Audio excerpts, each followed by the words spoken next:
Assalamualaikum warahmatullahi wabarakatuh. Halo teman-teman, perkenalkan nama saya Natasha Nur Afifah Zahra dari Program Studi Pendidikan Teknologi Informasi.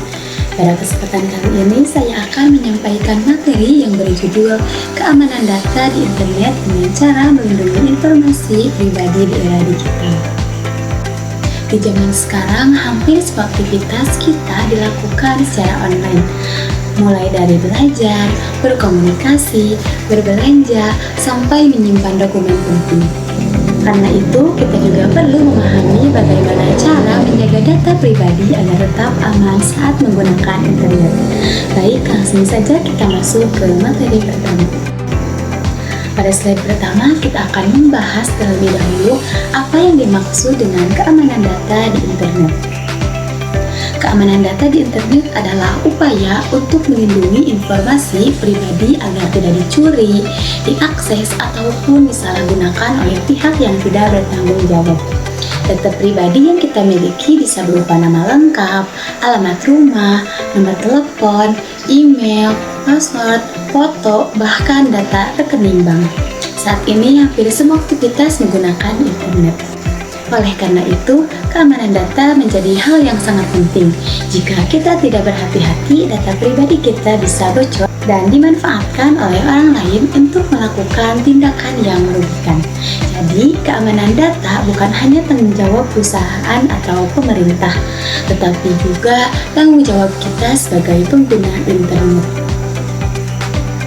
Baik, setelah kita mengetahui pengertiannya, sekarang kita lanjut ke slide berikutnya. Pada slide ini, kita akan membahas mengapa keamanan data itu penting. Alasan pertama adalah untuk melindungi identitas pribadi.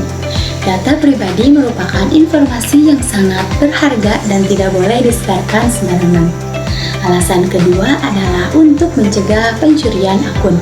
Misalnya akun media sosial, email, atau mobile banking yang bisa diambil alih oleh orang lain apabila data kita bocor.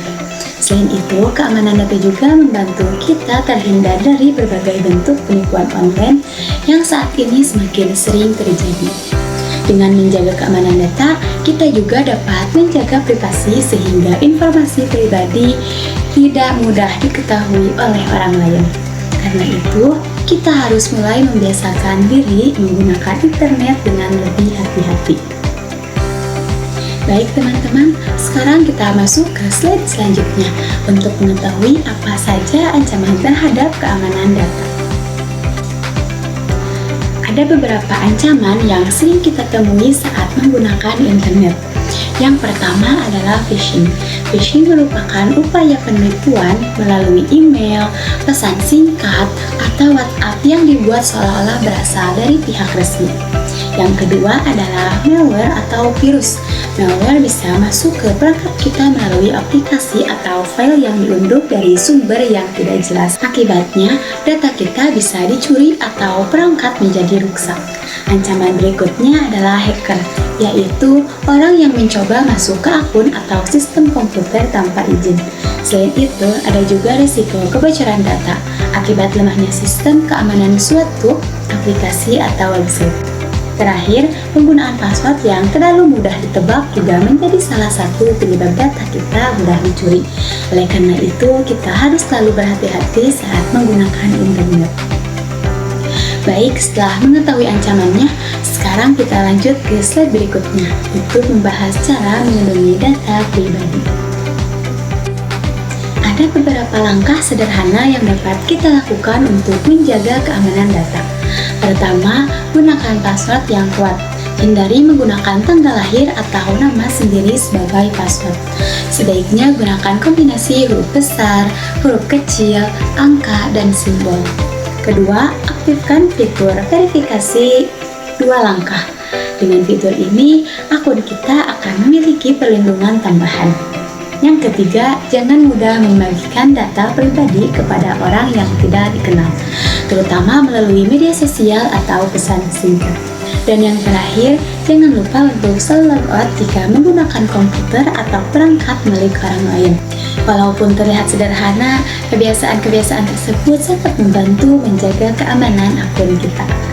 Baik, sekarang kita masuk ke slide selanjutnya mengenai ciri-ciri penipuan online. Saat ini penipuan online semakin banyak terjadi. Biasanya pelaku akan mengirimkan pesan yang berisi link mencurigakan atau mengaku berasal dari bank, marketplace, atau instansi tertentu.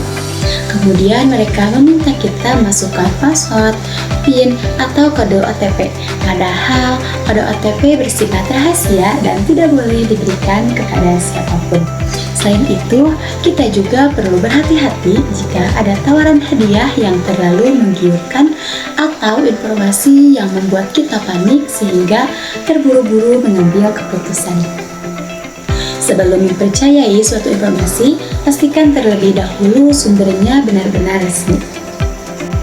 Baik teman-teman, kita lanjut ke slide berikutnya untuk membahas kebiasaan yang dapat membuat aktivitas kita di internet menjadi lebih aman. Ada beberapa kebiasaan baik yang perlu kita terapkan. Yang pertama adalah selalu memperbarui sistem operasi maupun aplikasi yang kita gunakan. Biasanya pembaruan tersebut berisi perbaikan keamanan. Kemudian gunakan antivirus yang terpercaya untuk membantu melindungi perangkat dari virus atau malware. Selanjutnya, biasakan mengunduh aplikasi hanya dari toko aplikasi resmi agar lebih aman. Terakhir, berhati-hatilah saat menggunakan wifi publik karena jaringan tersebut bisa saja tidak memiliki keamanan yang baik. Dengan menerapkan kebiasaan-kebiasaan ini, kita dapat mengurangi resiko pencurian data. Baik, supaya lebih mudah dipahami, kita lihat contoh kasus pada slide berikutnya. Misalnya, ada seseorang yang menerima pesan melalui WhatsApp yang mengatasnamakan sebuah bank. Di dalam pesan tersebut, korban diminta memberikan kode OTP dengan alasan proses verifikasi akun. Karena percaya, korban akhirnya memberikan kode OTP tersebut. Beberapa saat kemudian, uang di rekening korban hilang karena pelaku berhasil masuk ke akun mobil banking. Dari contoh ini, kita bisa belajar bahwa kode OTP merupakan informasi yang sangat rahasia dan tidak boleh diberikan kepada siapapun, termasuk orang yang mengaku sebagai petugas bank. Selalu ingat, pihak resmi tidak akan meminta password maupun kode OTP kepada penggunanya. Baik teman-teman, sekarang kita masuk ke slide terakhir, yaitu kesimpulan. Dari materi yang telah kita pelajari, dapat disimpulkan bahwa keamanan data di internet merupakan hal yang sangat penting di era digital seperti sekarang. Data pribadi adalah aset yang harus kita jaga. Kita juga harus memahami berbagai ancaman yang ada di internet seperti phishing, malware, hacker, dan penipuan online. Selain itu, kita juga perlu membiasakan diri menggunakan password yang kuat, mengaktifkan verifikasi 2 langkah, tidak sembarangan membagikan data pribadi, dan selalu berhati-hati ketika menerima pesan atau tautan yang mencurigakan. Dengan begitu, kita bisa menggunakan internet secara lebih aman, nyaman, dan bertanggung jawab. Baik teman-teman, demikian materi yang dapat saya sampaikan mengenai keamanan data di internet dengan cara melindungi informasi pribadi di era digital. Semoga materi ini dapat menambah wawasan kita tentang pentingnya menjaga keamanan data saat menggunakan internet dan dapat diterapkan dalam kehidupan kita sehari-hari. Terima kasih atas perhatiannya. Akhir kata, saya mohon maaf apabila terdapat kekurangan dalam penyampaian materi ini. Unzur maqala wala tanzur man qala. Billahi bisabiqil haq, astabiqul khairat. Wassalamualaikum warahmatullahi wabarakatuh.